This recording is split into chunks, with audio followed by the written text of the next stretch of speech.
नमस्कार दोस्तों, स्वागत है आप सभी का बिहार समाचार में। आइए आज बिहार के 15 बड़ी खबरों को जानते हैं। दोस्तों, वीडियो के अंत में आपसे एक सवाल पूछा जाएगा। जो भी उस सवाल का सही जवाब देंगे उनको बिहारी मीडिया की ओर से एक लकी प्राइज जीतने का मौका मिलेगा। साथ ही आप हमें कमेंट बॉक्स में ये जरूर बताएं कि आप बिहार के किस जिले में रहते हैं और आपके तरफ से एक प्यारा लाइक इस वीडियो को जरूर कर दें।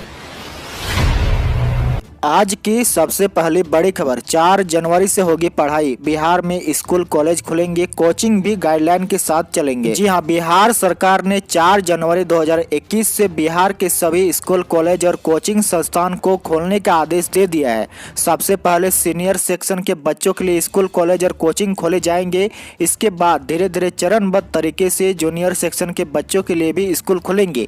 इसी तरह कॉलेज के फाइनल ईयर के क्लास चलेंगे। सीनियर बच्चों के लिए कोचिंग संस्थान को भी खोलने की अनुमति दे दी गई है। तो राज्य में किस गाइडलाइन के तहत स्कूल खोले जाएंगे, आइए जानते हैं विस्तार से। क्लास में 50-50 का फॉर्मूला रखा जाएगा। एक दिन आधे और दूसरे दिन आधे बच्चे आएंगे। कोविड गाइडलाइन का पालन सभी बच्चों को करना होगा। सभी स्कूल कॉलेज और कोचिंग को भी कोविड गाइडलाइन का पालन सुनिश्चित कराना होगा। सरकारी स्कूल के बच्चे को 2 मास्क मुफ्त में मिलेगा। इसके लिए शिक्षा विभाग को निर्देश भी दिया गया है। निजी स्कूल और कोचिंग संस्थान को भी अपने यहाँ सैनिटाइजेशन का इंतजाम करना होगा। बच्चे को मास्क भी देना होगा। राज्य में जनवरी से डाकिए घर तक पहुंच जाएंगे जमीन का नक्शा। हर सीट की कीमत 150 रुपये। जी हां, अब जमीन का ऑनलाइन नक्शा पाना आसान होगा। जनवरी से डाक विभाग जमीन का डिजिटल नक्शा घर तक पहुंचाएगा। राजस्व एवं भूमि सुधार विभाग ने NIC के माध्यम से एक सॉफ्टवेयर बनाया है, जिसके जरिए कोई भी रैयत घर बैठे अपने मुआवजा का ऑनलाइन नक्शा मंगा सकते हैं। यह सॉफ्टवेयर ई-कॉमर्स की तर्ज पर काम करेगा। इसमें भू अभिलेख एवं परिमाप निदेशालय, स्टेट बैंक व डाक विभाग आपस में जुड़े होंगे। स्टेट बैंक द्वारा ऑनलाइन पेमेंट की पुष्टि करने पर गुलजार बाग स्थित सर्वे कार्यालय में नक्शे को प्रिंट कर पैकेजिंग की जाएगी, फिर डाकिए ग्राहक तक पहुंचाएंगे। बिहार में पहली बार बैलेट पेपर नहीं, EVM से पंचायत चुनाव की तैयारी। अगले वर्ष मार्च और मई के बीच होंगे चुनाव। जी हां, बिहार में अगले साल होने वाले पंचायत चुनाव इलेक्ट्रॉनिक मशीन से कराने की तैयारी चल रही है। राज्य निर्वाचन आयोग ने इस बाबत राज्य सरकार को प्रस्ताव भी भेज दिया है। अभी तक पंचायत चुनाव बैलेट पेपर से होते थे। अगर राज्य सरकार से EVM से चुनाव ही की हरी झंडी मिल जाती है तो EVM से चुनाव का यह पहला मौका होगा। शहरी निकाय के चुनाव EVM से होते हैं। आयोग के सूत्रों के अनुसार EVM से चुनाव कराने के लिए आयोग ने सरकार से आवंटन उपलब्ध कराने का भी अनुरोध किया है। अगले वर्ष मार्च से मई के बीच पंचायत चुनाव होना है। अधिकतम 9 चरणों में पंचायत चुनाव की तैयारी है। जिला परिषद, पंचायत समिति सदस्य, ग्राम पंचायत मुखिया, ग्राम कचहरी सरपंच, ग्राम पंचायत सदस्य और ग्राम कचहरी पंच के करीब 2,58,000 पदों पर चुनाव होना है। पिछले पंचायत चुनाव में 1,19,024 बूथ बनाए गए थे। 7 निश्चय योजना पार्ट 2, जगमग होंगे बिहार के गांव, लगेंगे 12 वाट के LED बल्ब। बिहार के 7 निश्चय 2 के तहत बिहार के सभी गांवों में 12 सोलर स्ट्रीट लगाए जाएगी। यह बल्ब LED होगा। इससे न केवल गांवों की गलियां भरपूर जगमग होगी, बल्कि इससे बिजली की भी बचत होगी। सभी गाँवों में सोलर स्ट्रीट लाइट लगाने के लिए सरकार के संबंधित विभागों की ओर से आवश्यक कार्रवाई शुरू कर दी गई है। बल्ब लगाने के लिए पंचायती राज विभाग ने बिजली कंपनी को पत्र भेजा तो Bihar renewable energy development agency ने एजेंसी चयन की प्रक्रिया शुरू कर दी है। दरअसल चुनावी मैदान में जाने से पहले मुख्यमंत्री नीतीश कुमार ने 7 निश्चय 2 के तहत घोषणा की थी। इसमें स्वच्छ गांव समृद्ध गांव के तहत हर गांव में सोलर स्ट्रीट लाइट लगाने का लक्ष्य तय हुआ था। लालू को रिम्स निदेशक बंगला में शिफ्ट करने के मामले में सुनवाई 8 जनवरी। जी हां, राजद सुप्रीमो लालू प्रसाद पर लगे जेल मैनुअल के उल्लंघन के मामले में हाईकोर्ट की ओर से मांगी गई जानकारी का पूरा ब्यौरा सरकार नहीं दे सकी। इसके बाद सभी बिंदुओं पर जानकारी देने के लिए सरकार की ओर से समय की मांग की गई है।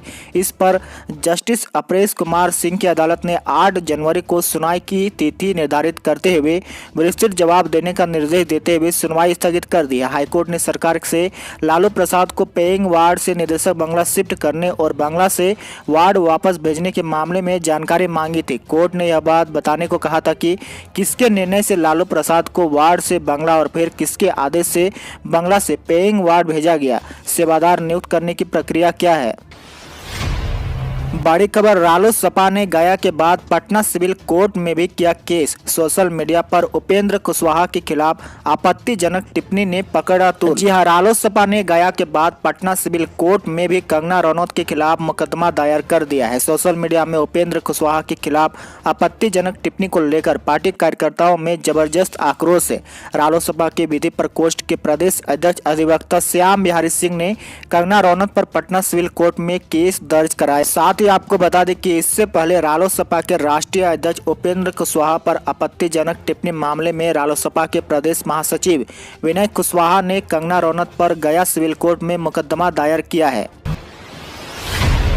इंडियन आर्मी में सिपाही, क्लर्क, स्टोर कीपर की भर्तियां 14 जनवरी तक करे आवेदन। जी हां, इंडियन आर्मी बिहार के कई जिलों में भर्ती रैली के जरिए 8वीं, 10वीं, 12वीं पास युवाओं को बम्पर भर्ती कराने जा रही है। इस संबंध में आधिकारिक वेबसाइट joinindianarmy.nic.in पर भर्ती के नोटिफिकेशन जारी किए गए। इन सेना भर्ती रैलियों के जरिए सिपाही, क्लर्क, स्टोर कीपर, ट्रेड्समैन, सिपाही टेक्निकल, सिपाही टेक, नर्सिंग असिस्टेंट के पदों पर भर्तियां की जाएगी। दानापुर सेना भर्ती रैली के 2 नोटिफिकेशन जारी किए गए। इच्छुक उम्मीदवारों को joinindianarmy.nic.in पर जाकर पहले रजिस्ट्रेशन कराना होगा। आवेदन की अंतिम तिथि 14 जनवरी 2021 है। रैली की सही तिथि व जगह बाद में बताई जाएगी। आमीन बहाली परीक्षा में 534 अभ्यर्थी हुए सफल। जी हां, बिहार के राजस्व एवं विभाग की तरफ से आयोजित की गई आमीनों की परीक्षा का रिजल्ट जारी कर दिया गया है। भू अभिलेख और परिमाप निदेशालय की तरफ से नियुक्त प्रक्रिया का परिणाम जारी कर दिया है। आमीनों की नियुक्ति संविदा के आधार पर की गई है। अब जल्द ही सफल अभ्यर्थियों को नियोजन पत्र जारी किया जाएगा। राजस्व एवं भूमि सुधार विभाग की वेबसाइट पर आमीन बहाली परीक्षा का रिजल्ट जारी कर दिया गया है। आपको बता दें कि आमीन बहाली परीक्षा में कुल 534 अभ्यर्थी सफल हुए हैं। 24 घंटे में बिहार पहुंचेगा शीतलहर, सर्दी का सितम झेलने को तैयार रहें। जी हां, पिछले 2 से 3 दिनों के अंदर बिहार के मौसम तेजी के साथ बदला है। पछुआ हवाओं ने पारा लुढ़काया है, लेकिन अगले 24 घंटे के अंदर शीतलहर पूरे बिहार को अपने चपेट में ले लेगा। मौसम विभाग से मिली जानकारी के मुताबिक अगले 24 घंटे में सुबह के तापमान में 3 से 4 डिग्री सेल्सियस की कमी आएगी। बिहार में 20 से 22 किलोमीटर प्रति घंटा की रफ्तार से हवाएं चलेगी और हिमालय के तटवर्ती इलाकों में हुई बर्फबारी के कारण वहां से आ रही ठंडी पछुआ हवा बिहार का पारा नीचे गिरा देगी। पिछले हफ्ते आसमान में छाए बादल भी अब गायब हो चुके हैं, लिहाजा आसमान साफ रहेगा और आसमान साफ रहने की वजह से रात के तापमान में भारी गिरावट दर्ज की जाएगी। शराब निर्माताओं ने लिखा नीतीश को लेटर, 4 गुना दाम देकर बिहार में लोग पी रहे हैं शराब, अब तो शराबबंदी खत्म करिए। केंद्र सरकार की रिपोर्ट से बिहार में शराबबंदी की कलई खुलने के बाद देश के शराब निर्माताओं ने मुख्यमंत्री नीतीश कुमार को पत्र लिखा है। पत्र में कहा गया है कि बिहार के लोग 4 गुना ज्यादा पैसा खर्च करके शराब पी रहे हैं। सरकार को टैक्स का भारी नुकसान हो रहा है। अब तो नीतीश कुमार अपने फैसले पर पुनः विचार करे। शराब निर्माताओं के संगठन federation of Indian alcoholic beverage companies ने नीतीश कुमार को पत्र लिखा है। इस पत्र में केंद्र सरकार के परिवार कल्याण मंत्रालय द्वारा हाल ही में जारी नेशनल फैमिली हेल्थ सर्वे की रिपोर्ट का हवाला दिया है। शराब निर्माताओं के संगठन ने कहा है कि केंद्र सरकार की रिपोर्ट बता रही है कि बिहार में शराब के बावजूद महाराष्ट्र से ज्यादा लोग शराब पी रहे हैं। बिहार के लोग 4 गुना ज्यादा पैसा खर्च कर शराब खरीद रहे हैं। अब तो नीतीश कुमार अपने फैसले पर विचार करे। बड़ी खबर, डीएल या इंश्योरेंस 31 दिसंबर तक अपडेट कराना जरूरी, नहीं तो इतना जुर्माना कि भूल जाएंगे ड्राइविंग। कोरोना संकट के बीच वाहन के कागजातों जैसे कि driving licence, insurance, pollution certificate इत्यादि के फेल करने पर जुर्माना से दी जा रही छूट 31 दिसंबर के बाद समाप्त हो रही है। ऐसे में फेल हुए कागजातों को हर हाल में 31 दिसंबर से पहले अपडेट करा लेना होगा, नहीं तो वैलिडिटी फेल कागजातों को जुर्माने के साथ अपडेट किया जाएगा। MVY के त्रिपाठी ने जानकारी देते हुए बताया कि फरवरी के बाद कोरोना संक्रमण को लेकर लॉकडाउन के दौरान driving licence, insurance, pollution certificate और दूसरे परिवहन से जुड़े कागजात जो फेल हो गए थे उन्हें 31 दिसंबर से पहले अपडेट करा लेना होगा। इसी दौरान किसी भी प्रकार का फाइन नहीं लिया जाएगा। 31 दिसंबर के बाद फेल कागजातों पर फाइन के साथ अपडेट किया जाएगा।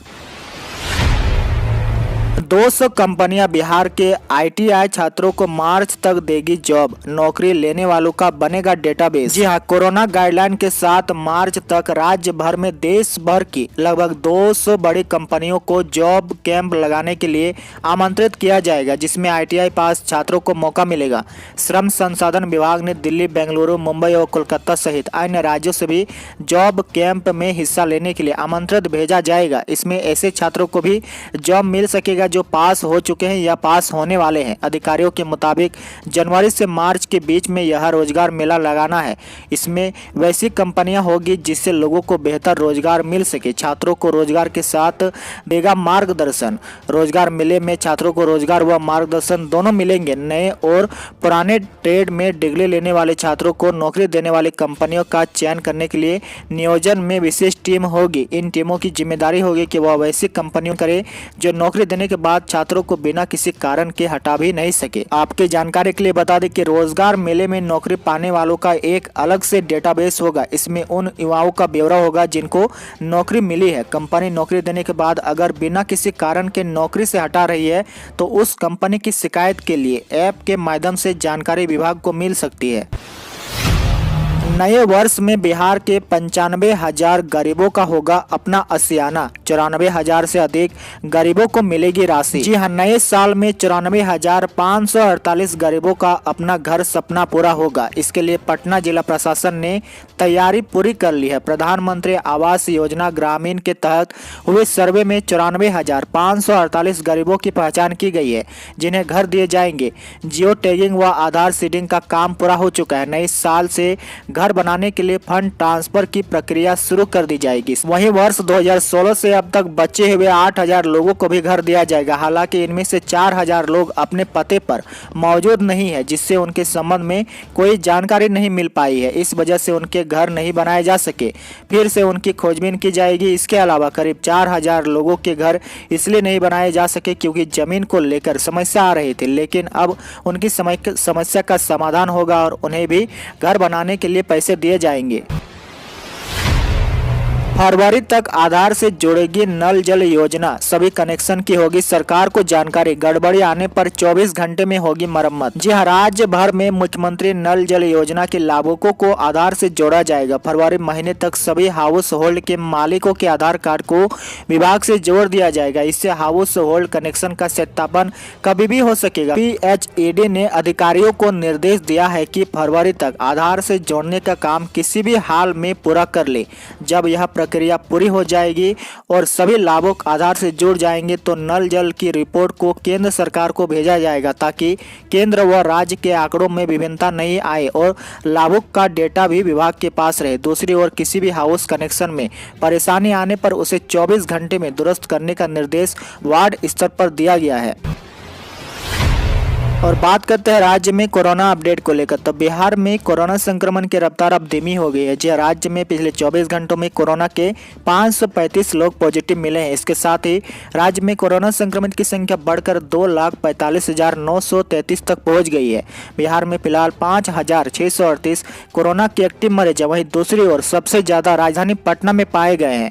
राजधानी पटना में एक बार फिर से सबसे ज्यादा 189 नए मामले सामने आए हैं। आज के लिए आपका सवाल, वर्तमान में हमारे देश में गृह मंत्री कौन है? इसका जवाब आप हमें कमेंट बॉक्स में जरूर बताएं।